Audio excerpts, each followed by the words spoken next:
What's up, everyone? This is Dariusz Kalbarczyk, co-founder of MG Poland, JS Poland, AngularMaster.dev and WorkshopFest.dev. Welcome back to Angular Master Podcast. Today, we've got a special guest from Cisco Canada, Principal UI Architect, NgRX team member, Google Developer Expert, AngularToronto organizer, Alex Okrushko. Hi, Alex. How are you? Hey, Derek. Great. How are you? Yeah, thank you. Thank you. So let's start to talk a little bit about NgRX, and then we switch to testing. What do you think about that?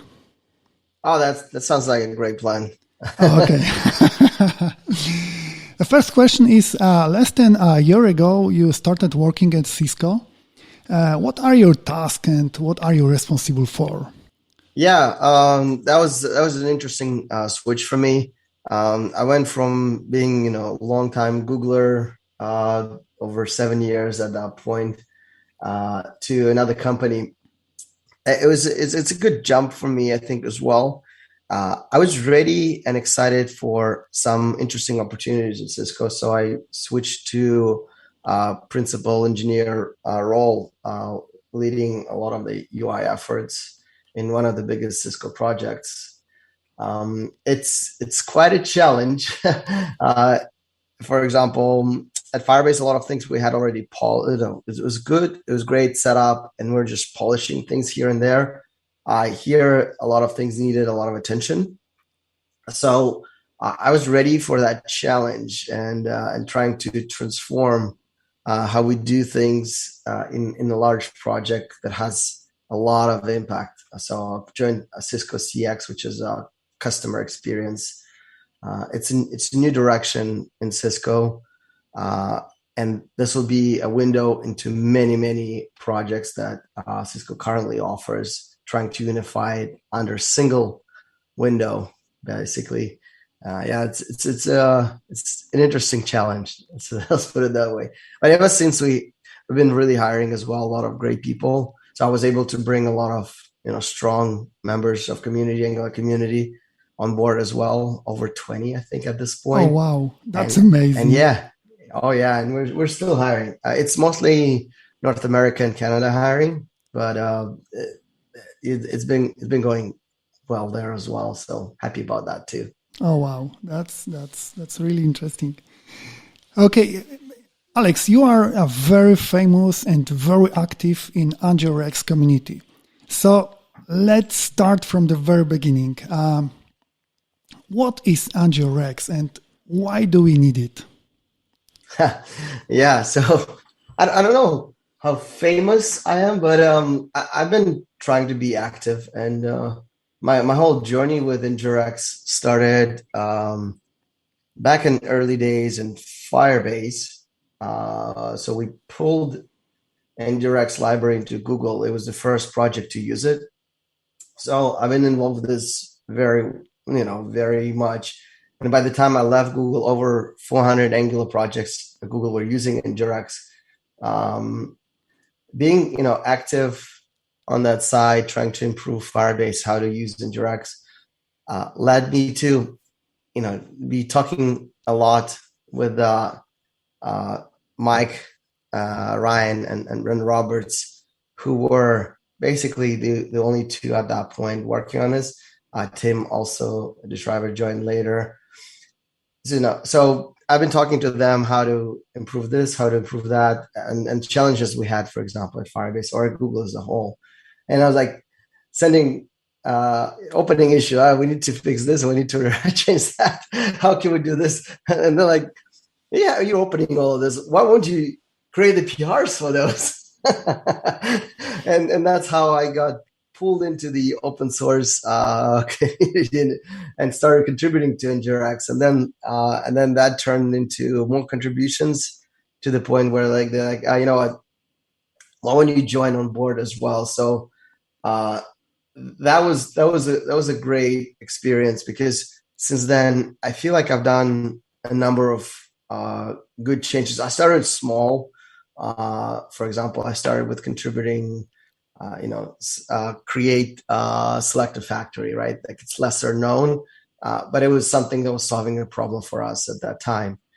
And then going more and more, I ended up spearheading the initiative to have less code for actions and everything else. So that eventually led to discovering Nicholas Jameson TS action library and us adopting those create action, create reducer functions, which were reducing code by a lot. So that was another one, the big one, and the final milestone, I think that's I feel really big contribution is NgRX component store itself.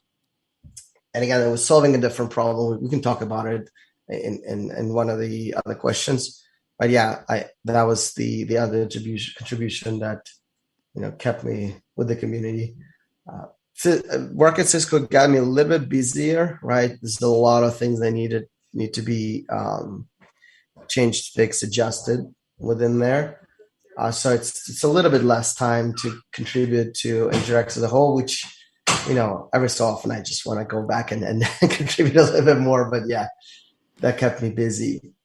But NgRX is an interesting thing. It had its ups and downs in the community as well, right? But I feel NgRX is so powerful, and for any enterprise level applications, is super critical. It's must, especially if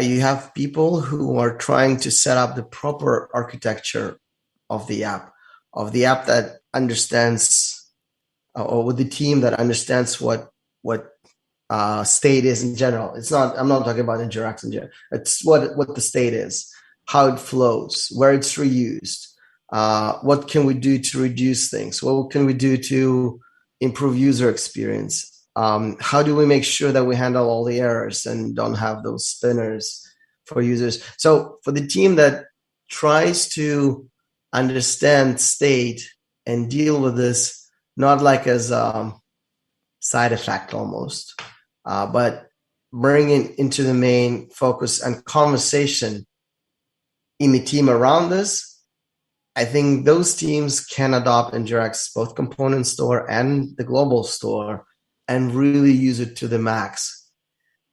And this is important, right? Because when we're structuring our applications, Angular applications, a lot of times we think only about the components and how we structure our component tree. That's great, right? But one other thing that we should do, and we have to do component tree because that's how Angular is set up, right? You cannot not do that.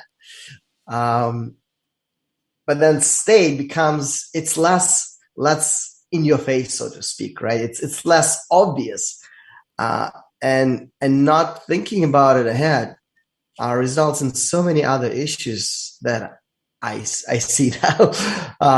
Things like, abusing resolvers, putting things there that call other services all the time, or even within the same component, calling multiple things at the same time for no reason, right? Nothing changes, but there are bugs somebody opened and you're trying to fix it with some hack. So state has to be part of the conversation.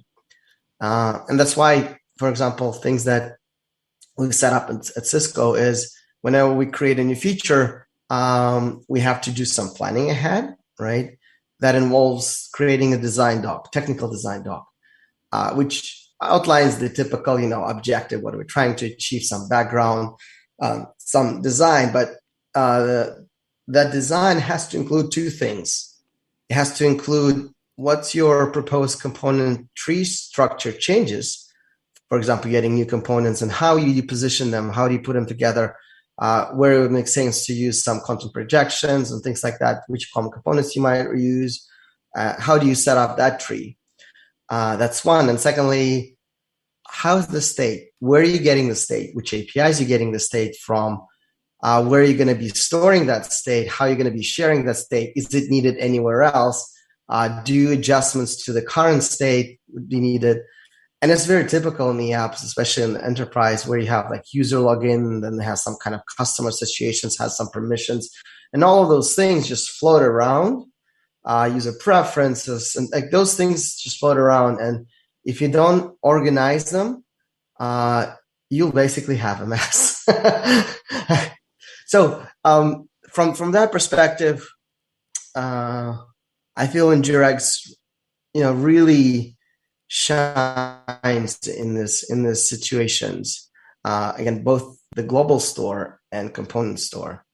And so when I was saying the NgRX has had ups and downs, sometimes I felt like I was kind of obligated to defend it, right? When somebody, oh, it's too much, oh, we don't need this, we don't need that. And I feel like, getting a little bit defensive sometimes, like, hey, you do need this because I see can help you. So I was trying to help that so much that I was trying to convince somebody who's not ready to accept this. And since then, I kind of backed away from that approach and taking in more like, okay, I can help you if you're willing to listen.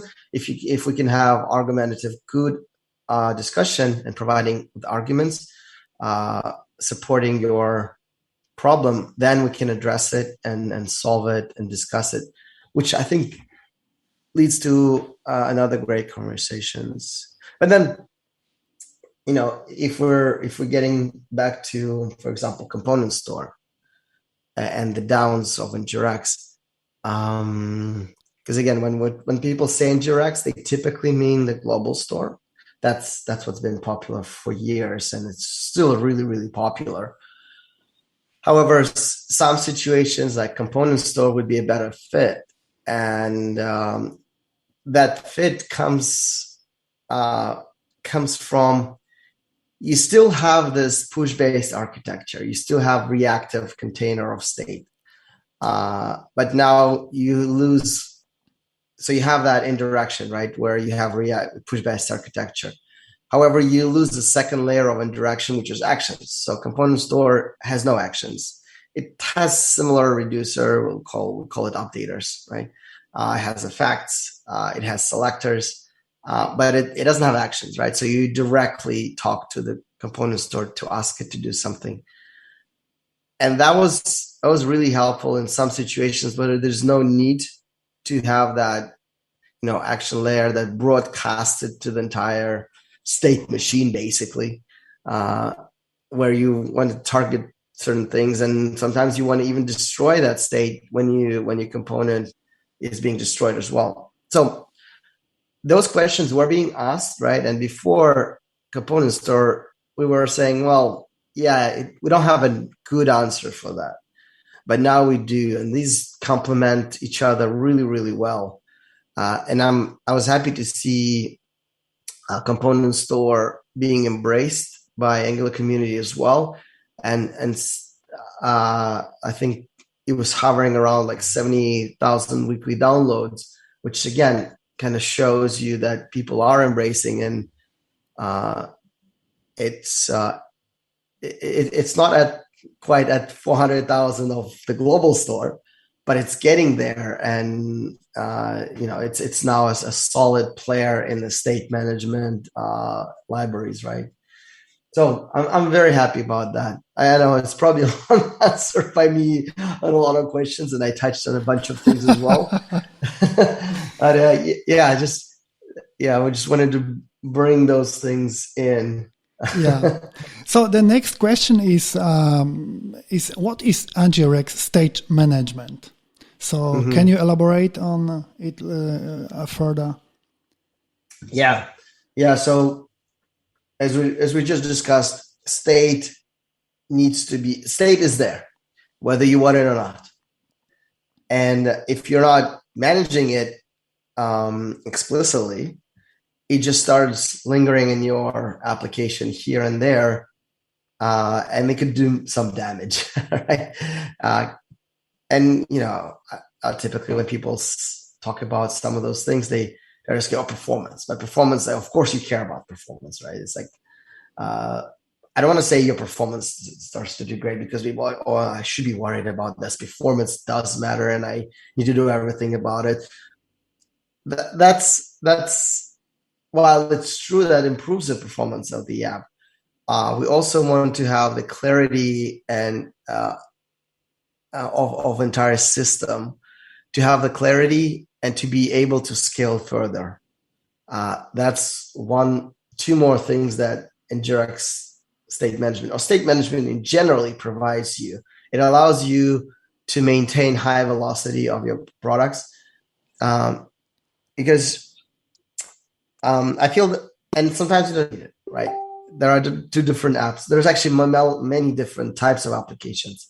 But if you're working on the product, on your web application, that you want to be scalable and maintainable for the long run, that has new features coming in, some features going out, you need to have an architecture that allows you to manage all of that. And for that, you do need to not just quickly put things together and push it out. Sometimes you do have to school proof of concept. But then once you're serious about this, scalability and maintainability have to be accounted for, and you need to think about the state and manage it properly with any of the state management solutions. NgRX is very popular for state management. So NgRX, the global store, and NgRX component store then can be further used to help you deal with this. It's a set of patterns. It's a super high performant library. It's very well typed. It's very well tested. It's not gonna go out tomorrow. It has a strong community support behind it. It has strong maintenance behind it. So all of those things that you do want to have from the reliable library that you can put, you can have your enterprise product rely on. You do want that. And it's proven over years as well. So those are things that I think are very important. Yeah, that's well said. So what are the advantages of using NgRX Store Module? Yeah, so the store itself is for global state management. And you can, if you think about it, it's basically a system where you have many events happening in your app. Be it something has loaded, some page has opened, user clicked somewhere. All of those things are basically some events in your app. NgRX takes an approach and turns those events, right, basically into actions. So actions are events, and they are basically broadcast throughout the entire application. And that allows different parts of the application react to those and either trigger some HTTP requests in effect, or it would allow to reducers, which basically a piece like a special functions that allow you to change the state, right? You don't change state directly. Those reducers are those special functions that are responsible for their particular slice of state, right? For example, you can think of it, there's a reducer responsible for products, and then another reducer responsible for customer ratings, right? Like they are different type and they're completely separate. But when you have the first page open, for example, you might need the products, you might need the ratings, and your component is just broadcasting into the system that, hey, this page has opened. Do something about this, right? And then you have different parts of the app who are responsible for that particular state can, be invoked. You go fetch some of the ratings, you go fetch some of the products, you combine them together, and you provide it to the component. The component, awesome. Now I'm going to display this data. So that's the nutshell, I think, of NgRX Store. This event-driven, action-driven architecture. Can you explain how the various NgRX store elements such as store, state, reducer, action, and component communicate? Yeah. So that goes into this example, right, where product page, for example, got open. So it creates this event, right, this action that something happened, and it goes out, and now a number of things can react. Reducer can react. Reducer is, again, the function that's responsible for the slice of state. It's responsible. It knows how to change the state in a mutable fashion. So the reducer will pick it up and say, maybe it's loading now, right? So it's changing the loading state. Then effect is the one responsible for async operations, for example, network requests. So it'll pick that action up as well, saying, oh, I need to fetch the products now. Great. It goes out. Again, this is a synchronous operation. And once it fetches the product, it creates another action inside saying, oh, we got the product. We fetched the product. It's success, right? So now that action goes back into the overall general stream of all of these actions floating to the system. And some of the reducers like, oh, I know, I'm curious about that action. I care about that action. And it's like, okay, now products. So the products reducer will pick it up and put the products into the state. Now, selectors is another part of the system. And what they do is they know how to select the state from the global store, and they can transform it. They can select from different parts as well. For example, you can select from ratings and select from product, combine them together. Here's your view model that you can provide to the component. So selectors are really, really powerful. So they select it and they provide an observable, right? So that means that whenever the state changes in the store, your components will be automatically notified as well, right? Because it's an observable stream, which is another really cool part. And then component finally consumes selector and pushes that into the template through the async pipe, which unwraps the observable and provides the value for the template. That's basically how they communicate with each other, and that's it's a great way, I think, to communicate there. Yeah. You are a big fan of testing, isn't it? Yes, I'm quite. So testing, I actually came from testing background. Early in my career, I was doing a lot of test automation, building test frameworks, setting things up as well in some companies. So that's where I came. And then I went to eventually got to Google, and that is where the testing culture is really, really strong, right? And that's quite interesting. So Google's, is a very data-driven company. So they analyze a lot of things. And one thing that they found out very early on is that, like manual tests are great than no tests at all, right? Like they're great. And they can, you can basically duct tape your initial testing strategy that way, but they're inefficient. The manual tests become, really a problem when your product starts to release more frequently, because you don't have time for it, and that's how you get regressions. And people are really not good at doing repetitive tasks anyway. And what Google find out, and it's really just broadcasted as a great, as a message in the entire company, is that failing to automate like the integration tests and the unit tests and all of those kind of tests early on, not only fails to save company time, but actually results in a lost time in the development cycles later on as the product continues. So while your initial velocity of a product without tests or without proper tests or without, is fast because you don't waste time writing tests. So you go fast, right? I can create more, right? Because this is a typical problem that I hear. How can I justify adding another half the time for a specific ticket just to add tests? My manager says, no, we can't do that. We need to have the product out the door and continue to deliver things. But that actually decreases the velocity. And this is a silent killer because nobody sees that.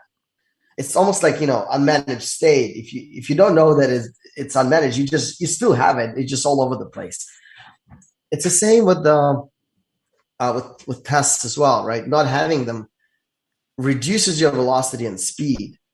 I had examples where a team spent hours just trying to find exactly where things were coming from, because again, there was no test for it, and things were breaking, and it was a pain to find things, right? So that's why I think testing is really important. But it's also important to have the right testing. So that's where I stand. Are different types of tests, unit, integration, end-to-end, bringing more value than others? Yeah, so all the different types of tests, right? And again, when we're talking about testing pyramid, when we're talking about testing pyramid always comes to mind, right? There is this E2E integration, a unit test, and it's actually true that there are different types, and they're valuable in their own way, right? For example, unit tests are your smallest kind, and they're validating that specific unit that it works correctly. And let's get in a second what does it mean works correctly, because that's also a great conversation. Integration typically go into larger scale, and when I call integration, I typically mean that, for example, in a web application space, that means that you built your entire web application, but you don't talk to any of the backends, right? All the backend responses and requests are mocked. Then basically you're testing in how your app integrates with the backends. So if user interacts something through the DOM, does something, you send specific requests, you analyze that, you verify this, and then you provide some response and you validate that UI shows certain things. Like that is integration for me. Some call this end-to-end, but this is like app end-to-end. And again, there are so many ways to name things. But when I hear end-to-end, typically for me, that means running the tests on the actual environment where your backends are involved, the front ends involved. And those tests are by definition very brittle and very unreliable, and they should be very small number of them for some of the super critical user journeys, mostly in a read-only way, because and the tests can run into each other. Some test data could be missing altogether. Like that's not those ones are basically just for basic validations and should be not a lot of them. Your bulk should be, again, unit and integration, and you should be running those in your CI pipelines before you even submit your PR, right? Before you allow PR to get in, those should be there. So that's how I see those. I think one of the important aspects, though, that I don't want us to miss is why do we need tests? Why do we need them? And great question. And this is and this is the question that I think, once you understand the answer, once you realize and have time to think about every single point of why we need them, it can change how you see tests. Because again, why do we need them? Well, first we want to verify, validate behavior. So the test validates behavior of your unit or like component or service or your app as a whole. And that's important. It doesn't validate that something is clicked. It doesn't validate that this property is set. It validates behaviors. Basically, the public APIs, that's how you exercise your components, your services through the public APIs. And then those results in some calls. And then if you again, inputs, outputs. Given some inputs, it provides some outputs. Given some user interactions, it calls something or produces certain outputs as well. So you validate the behavior of a thing. This is very important, I think, to understand it. And during the talk that I'll have on your conference in Poland 2011, I hope I can really show what that means and what it means for components, what it means for services. That's very important to understand how we validate the behaviors. That's how we write useful unit tests, not unit tests for the sake of line coverage, but it's useful that validates certain behaviors. So that's one reason why I would test. The second one is actually document how your thing works. I find it very frequently when somebody asks about NgRX, how does it do this? And I would react to this. I'm like, well, I just linked the unit test that shows how it does. Unit tests are really great to document how it works in certain conditions because you test from different angles. You test your behaviors. So you can unit test, they're documenting your behaviors as well. Even better than any of the docs can do because they are really like a source of truth of how they behave. Exactly. So documented is another one and is a really important one. The third one is confidence. So the confidence that it gives you, the tests give you during refactoring or adding other things that, usually in a large team, you don't know the code base, all of it. Even for small teams, right? You could, if it's your code, you could have forgotten what it was doing, 3 months after you wrote this, right? But when you change things, add things to it, you want to make sure that behaviors stay the same if it's unrelated refactor or the behavior changed when you change something intentionally. So the confidence the tests give you are really great because otherwise you touch refactor, nothing should have changed, but then your application breaks in production and hotfix, hotfix. So the confidence, if the code base is covered well with tests, useful tests again, right? You don't want your unit tests to break every single time for no apparent reason. And that's when you start testing implementation details, that's what you get, right? Your tests will be very,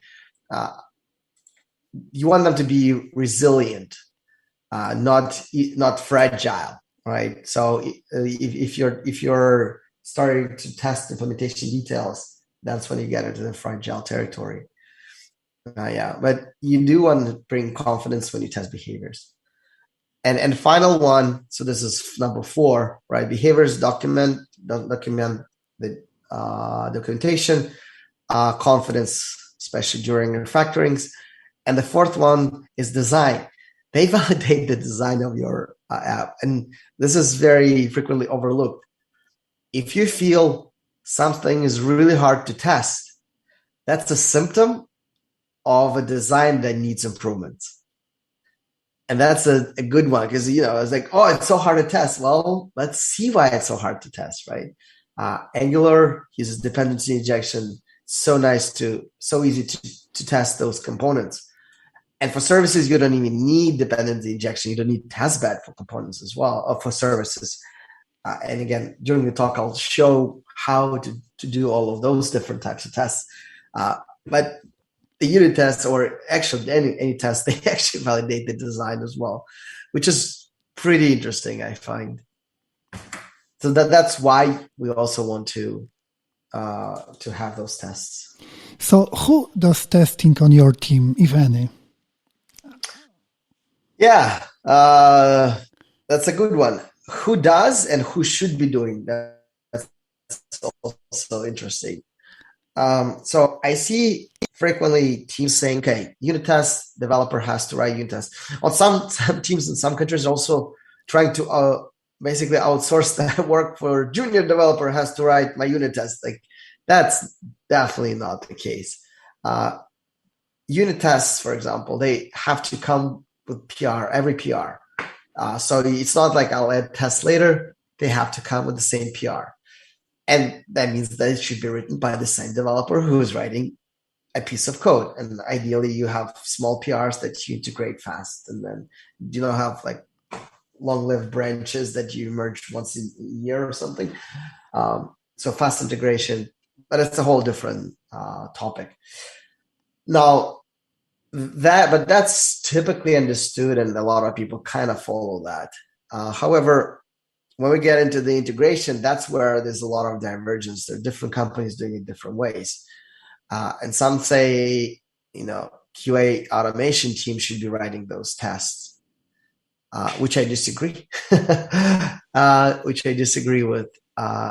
If nobody's doing it, at least somebody should be doing it, right? And so it's like goes, if there's no tests, we should at least have manual tests. If we have manual tests, we should try at least have automation tests. And if developers cannot write those tests, at least somebody should be writing them.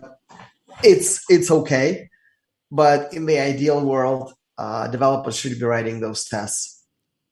And the reason for that is quality should be ingrained. The responsibility for the quality should be ingrained into the development process.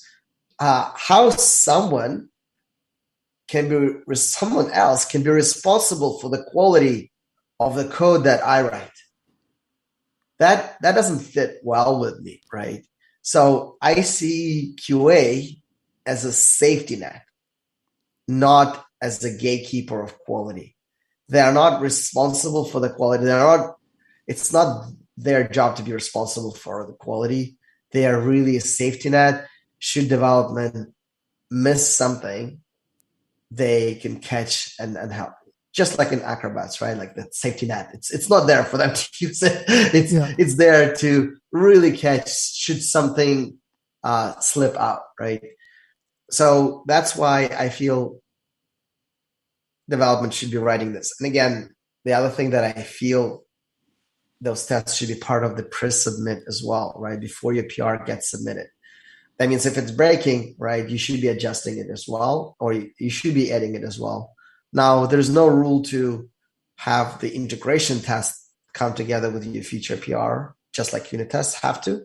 You can add them a little bit later, but before you launch that feature, that's okay, right? You should be adding them before you launch them. But that also shortens the feedback loop. And if developers are not familiar with testing, good testing culture within the team, or trying to develop the testing culture with the team, can help developers improve their development workflows and their coding as well. Because, the first time you write the integration test, you basically turn on a different mindset. How can I make sure that it doesn't break given this or that or that? And you might adjust your code accordingly, by the way, during writing that. So you're already improving the product. But the next time you're writing a next feature, you can sometimes think about it even ahead of time and start implementing those things sooner, even before you write the test. That you need to write the test for it, and the last time you wrote it, or you needed to adjust here and there, or you needed to, for example, go for like a nulls or other things, right? Or undefined values, like you need to account for them. Or what if this doesn't go? What if this information is missing? What if this request comes before the other one? Like all of these things, you can now basically account for this even sooner. But then you'll write the integration test anyway to validate that. So that's why I feel like it shortens this feedback loop. The shorter the feedback loop you have, the better it is, and the faster your product would be developed, I think.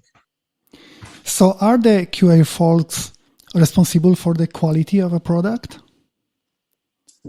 So they're, just like I said, they're not responsible for the quality. For me, they're more like safety net. I appreciate QA work, but it's the quality is the responsibility of the development teams, basically. Yeah. Okay. So now I have some non-technical questions. What kind of person is Alex? How do you see yourself? Yeah, that's the hardest ones. Yes, exactly. I know this is the hardest ones.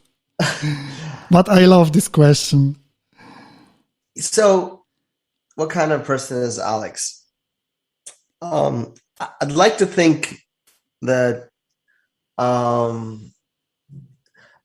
like to think that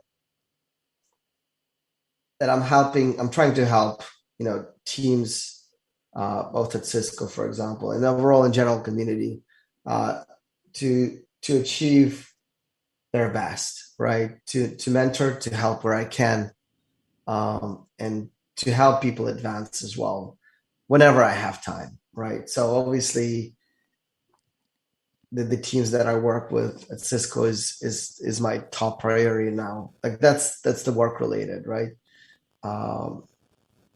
That is, very high priority to make sure that they're successful, to make sure that we deliver together as a team high quality products, and as a team we grow together. So that's why, even internally at Cisco, I facilitate frequent sessions of knowledge sharing, and those type of things, so we can mentor and help each other grow. So that's our work. And in the personal, I have 3 young kids. 2 of them are twins. So, wow. that also takes a lot of time and effort. How old are they? How old are they? Yeah. So twins are now 4.5. Okay. And the older one is almost 8. So they are getting easier into, it's a little bit easier to take care of them in those like daily routines, but they're growing and they need a different kind of attention now. Exactly. So how do you help them to be successful individuals later on in life? This is basically the age where you can set up some values, set up some how they think as well about things. So because again, later on, teenagers were you later, and now I have some control over that. While in teenagers, whatever you put before, that's what you get. You cannot control their actions past that. You have to rely on them to make good, responsible decisions. And if you don't teach it at this stage, it'll be too late later. So it is putting also some stress, right? Because again, there's 3 of them, and they are all growing. Yeah, so that's the other challenging part. How to succeed there takes a lot of energy. Yes, exactly. I know it. So regarding this, do you have some hints for us regarding self-organization? Yeah, so self-organization. I won't pretend that I'm the best organized person. I'm a self-organized person myself. Probably far from it. You're doing a lot for community. You are very active, and you have 3 kids. So it's and you have a work, and it's a lot of things. I think the best thing is it's very easy to be caught in the reactive way of doing things. Somebody's pinging you about this is being late, this is something else, or even personal life. Oh, we're like missing this. We need to do this. Like very reactive way. Very easy, especially if you have a lot on the plate. So the best thing is that I suggest, both in personal and in at work, is being proactive, planning a thing ahead. If you're constantly bombarded with things, book the time in the calendar where you have time to kind of self-organize, plan ahead, see what's important, what's not important. Everybody's saying everything's always important. That's not true. Exactly. Prioritize, and set things up in a proactive way. Do some retrospectives too. I like that. If we are doing something, you have to dedicate a little bit of time to see how did it go. What can we do next time a little bit better? Should we do anything better? Is it everything all right? So those things will help you stay on top of things, and that will help you get organized a little bit better. So it's a constant challenge though, right? Because there's always more priorities thrown at you, and especially depending what your responsibility is with the company, and depending how much responsibility you have with the family as well, right? But the best way is to still plan ahead. That's the only thing I can say. And prioritize, plan ahead, and prioritize. Totally agree. I'm totally agree with that. So, how does a typical working day at Cisco look like for you? Yeah, the typical work day. So, in the mornings, again, we have teams in India as well. Probably like half of our front engineering is in India, and half is in North America. So, I do wake up not very early. I think I used to wake up a lot earlier, but 7-ish or something to get kids to school and all. I prepare their breakfast for them. I get them to school, and then I typically have a half an hour to an hour walk. I like to have that. I can think about things. I don't listen to music when I walk, so gives me some time to get myself ready Come for the down. day. Yeah. So even before today's conversation, which started at 9 in the morning, I had my 40-minute walk just before that. So that's how I started. And then I typically would go in to see if there are any questions, problems arise during the working times in India. See if something needs to be addressed, some help is needed there. So that's what I start with. Then I switch to going over some of the PRs. I never make my PRs blocking, because again, if I make comments and somebody addresses the comments, it could be a day or two before I get back to them. So I trust teams to address them, and I never block them on that. Because again, it might be that I'll never have a chance to get back to that PR.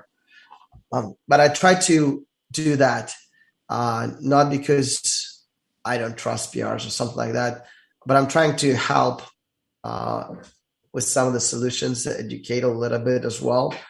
And then that knowledge that was shared typically stays with that person, and that person can comment on other person's PRs. We use a style guide for example, TypeScript style guide that we use is ts.dev/style. And that's the one that just before leaving Google, I open sourced the TypeScript style guide from Google. And there was because I felt the world needed that, and luckily Google agreed. So just before leaving Google, I kind of open sourced that, and I reuse that in the ts.dev/style. So this is the one that I typically link. That's how we get this education within teams.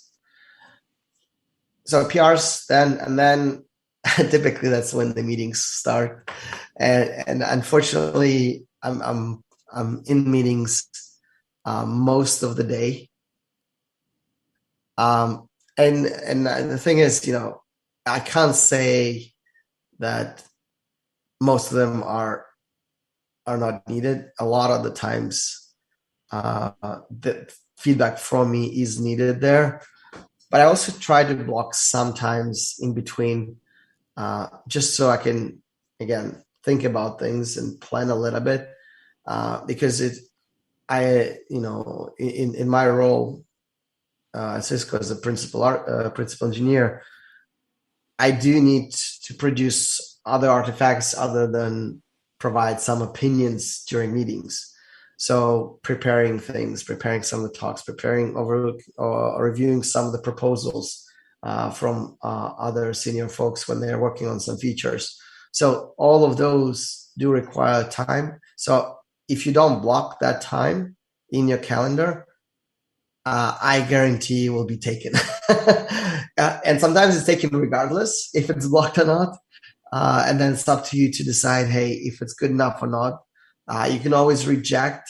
And if organizer of that meeting that feels that you are needed, it's up to them to find a better time. If they feel that they can go without it, that's fine as well. Yeah. So that's how I try to approach those meetings and things. And then I wrap up as well at the evening, trying to take a look at some of the PRs as well that we're going through the day, maybe help some comments. So still try to help the teams move forward with that. Yeah. So, that's amazing. The next question is about the pandemic. Did you change your style of working during this time? So even before pandemic started, I was already twice a day working from home at Google, because I was still at Google when the pandemic started. And because my office is pretty far, it was almost 100 kilometers away. So it takes hour and a half to get one way. So it's like 2 to 3 hours a day commute. 2 3 hours a day. And yes, we did have, there's a Google bus that was taking, so it wasn't that bad, right? With Wi-Fi and all. But it's still quite far, and you are getting home like 7, and 7 is where we start putting kids to bed now. So that was one thing that I like. Twice a week I was working from home already anyway. So I had an office set up, I had all the other things. And then I was used to having this semi-remote work. So I feel that works, that helped me. That helped me not to be too disconnected. One thing that we did with the team and we still try to do is have at least once a week, anybody free to attend a coffee meeting or something like that, just to have that non-product related conversations, just to feel human, to have that human connection side with the teams as well, not only products and bugs and things like that. I feel this is important for the teams, and I highly recommend any team that doesn't do it to do it. Try it. It's quite interesting, because you had those conversations when you were in office. So just having this during remote work as well.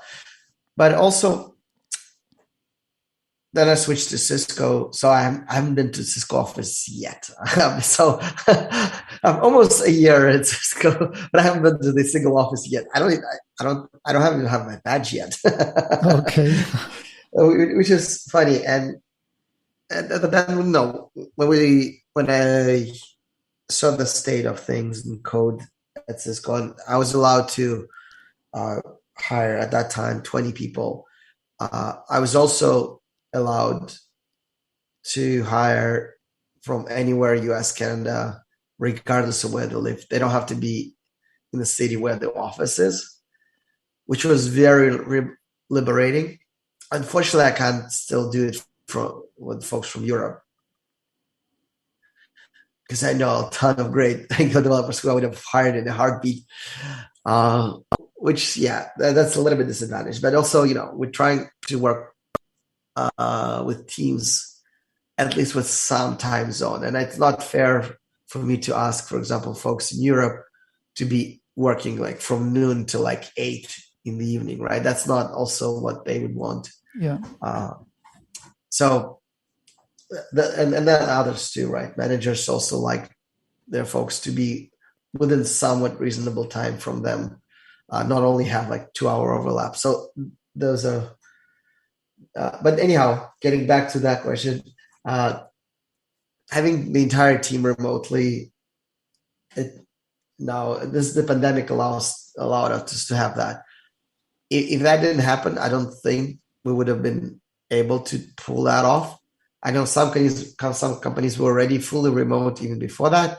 It wouldn't be definitely not Cisco, and I think even Google still kind of resists this by a lot. But again, they have data, and the data proves that if team meet even irregularly, they have a stronger connection, and they can, have better creativity and things like that.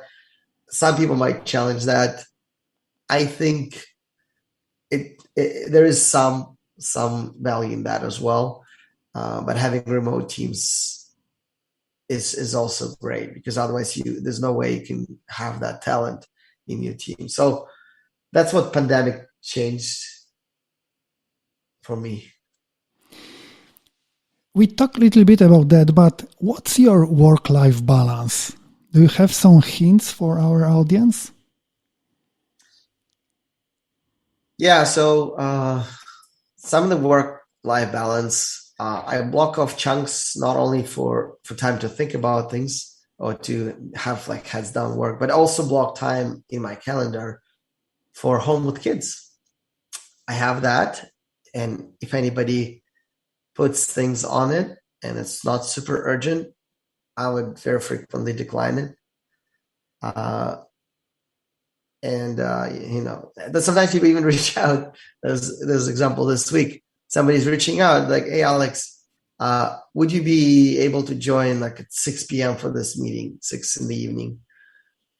You have home with kids block." I'm like, that's probably self-explanatory. Yeah. I won't be able to join, right? Unless it's super urgent. Yeah, that's a great idea. And I highly recommend this, because again, people don't know what the time zone. I'm in the Eastern time zone in Canada, in Toronto.